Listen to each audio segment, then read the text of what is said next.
Oi, gente. Eu tô aqui excepcionalmente hoje para falar de um assunto bastante sério, né? Tô aqui falando diretamente da Fiocruz, vocês veem aqui o meu nariz marcado, né, da gente ter que ficar usando máscara todos os dias. Essas são as marcas aí da nossa guerra contra a pandemia de Covid. E o assunto importante que eu tenho para falar hoje são as fake news que nós vemos nesse momento de pandemia.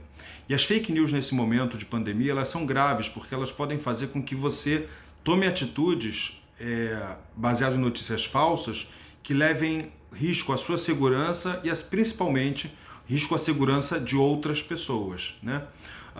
Então, o que aconteceu hoje foi que um deputado do Ceará, deputado estadual do Ceará, se eu não me engano, não importa o partido dele, eu acho que não é essa a questão, ele postou no Twitter que tinha o número de mortos no Ceará era idêntico ao número de mortos do ano passado. É claro que ele fez uma morte específica por pneumonia, mesmo assim essa informação é falsa. Mas como eu tenho mostrado nos meus vídeos, a gente tem que considerar para esse aumento da mortalidade a mortalidade geral, porque em todos os países onde acontece a pandemia hoje, houve um aumento de mortalidades que foram atribuídas ao Covid, mas houve um aumento da mortalidade geral nessas cidades, ou por subnotificação, por não saber que o diagnóstico da morte foi Covid na situação, ou porque a pessoa acabou morrendo por não ter leito, ou por uma causa que não se atribuiu ao Covid inicialmente, mas que hoje a gente sabe que pode ser pelo Covid. Por exemplo, o Covid pode aumentar o número de mortes por infarto e derrame, né? Então, só para vocês terem uma ideia, dá uma olhada nesse gráfico. Em 2019, o número de mortos total em Fortaleza, no mês de abril de 2019, foi de 1.810. Esse ano, aumentou para 2.102, o que significa um aumento de 16%.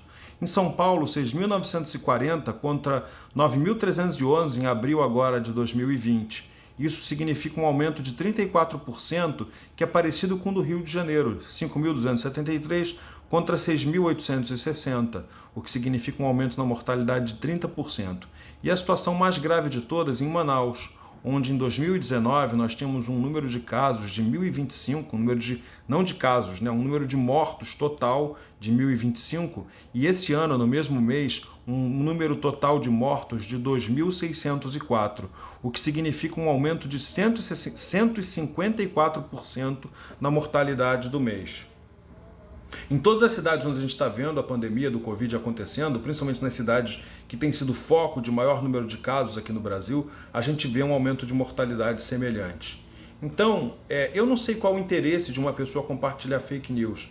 Eu não estou aqui para julgar isso, né? Mas eu estou aqui para que a gente busque locais confiáveis para as notícias que vocês estão lendo. E principalmente, antes de tomar uma decisão que possa prejudicar a sua saúde ou a saúde de outras pessoas, que é o mais importante, porque eu entendo que você sabe o que é melhor para você. Então eu entendo que às vezes você queira correr riscos. Não vejo problema quanto a isso, né? Mas você não pode se dar o luxo de colocar a vida das outras pessoas em risco. E essa é a situação que essas fake news têm causado. Pessoas colocando a vida de outras em risco. Porque quando a gente aumenta o número de circulação de pessoas na rua, a gente aumenta a transmissibilidade do vírus. E com isso, apesar da mortalidade ser pequena frente ao número de casos, como são muitos casos, acaba que nós temos muitas mortes. Para a gente diminuir o número de mortes, a gente tem que diminuir o número de casos, ou pelo menos diminuir a velocidade com que esses casos aparecem. Por isso, se você puder, fique em casa. É isso, pessoal. Um abraço.